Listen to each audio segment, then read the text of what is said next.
حضرت عائشہ صدیقہ رضی اللہ تعالیٰ عنہ ام المومنین فرماتی ہیں حضور نے وصال سے کچھ دن پہلے حضرت فاطمہ کو بلایا اور فرماتی ہیں قربان جاؤں حضرت فاطمہ چلتی بھی اس طرح تھی جو حضور کا طریقہ تھا، بولنا بھی اسی طرح کا تھا جو نبی پاک کا بولنا تھا، رفتار میں گفتار میں حضور کے مشابہ۔ وہ تشریف لائیں، حضور نے قریب بٹھایا اور کان میں راز کی بات کی۔ اس کا مطلب ہے کچھ باتیں بیٹیوں سے بھی راز کی کر لینی چاہیے۔ بھائی آپ غور کریں گے اور سمجھیں گے کہ بیٹی سے بھی کبھی کوئی راز کی بات کر لیں۔ حضور نے بلایا اور پھر کان میں کو بات کی، کان میں نبی پاک صلی اللہ علیہ وسلم نے، تو حضرت فاطمہ رونے لگی۔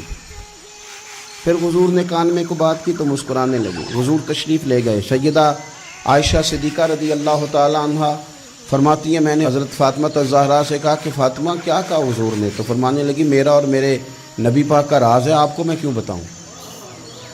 تو حضرت سیدہ عائشہ صدیقہ کہتی ہیں میں خاموش ہو گئی۔ کچھ دنوں کے بعد حضور کا وصال ہو گیا، سرکار نے وصال فرمایا تو کچھ دن گزرے تو میں نے کہا فاطمہ میرا تم پر حق ہے، میں تمہاری ماں ہوں، میرا حق ہے۔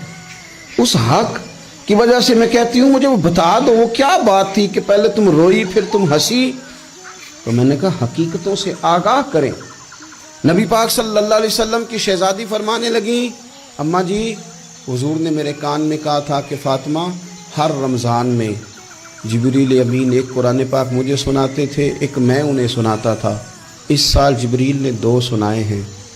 فاطمہ مجھے لگتا ہے تیرے باپ کے جانے کا وقت آ گیا ہے، اب میری رخصتی ہے، مصیبت آئے تو صبر کرنا، مشکل پڑے تو حوصلہ کرنا، اپنے آپ کو اپنے رب کریم کے سپرد رکھنا۔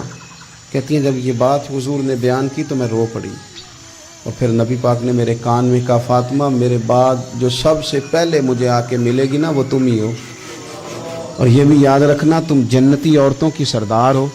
فرماتی ہیں یہ بات سنی تو میں مسکرا دی۔ 6 ماہ گزرے حضور کے بعد تو سیدہ فاطمہ کا وصال